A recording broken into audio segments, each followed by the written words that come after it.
Daily Diet with Father Pascal. Everywhere you turn today, there it is, the cross. It crowns our churches, it hangs on our necks, it marks our homes, and is traced on our bodies in the sign of the cross.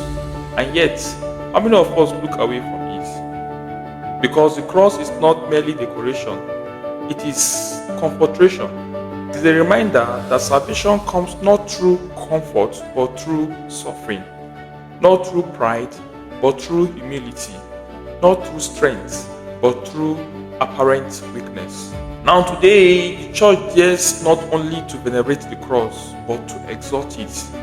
For the cross is no longer an instrument of shame, it is the very throne from which Christ reigns and draws all to himself. The cross of Christ is now everyone's portion. The cross is the fulfillment of the serpent in the desert. The bronze serpent was paradoxical. The very image of what wounded the people became the instrument of healing.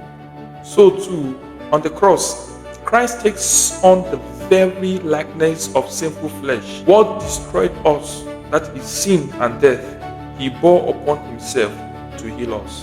Now the cross becomes the antidote to the poison of sin. In the earliest time, the cross was the cruelest form of Roman execution.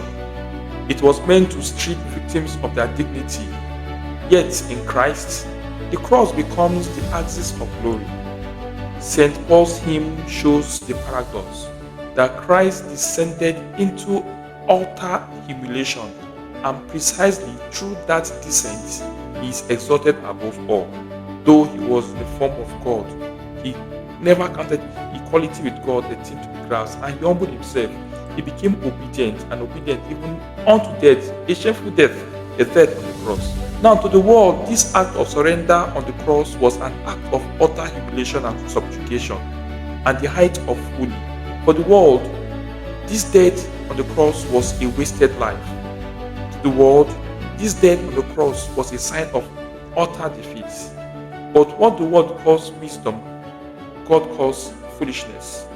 And what the world calls strength, God calls weakness.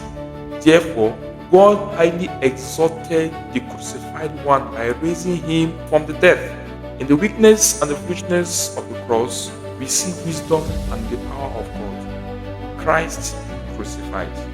In him and in his cross, surrender becomes a power. Waste becomes gain, and death and defeat becomes victory and new life.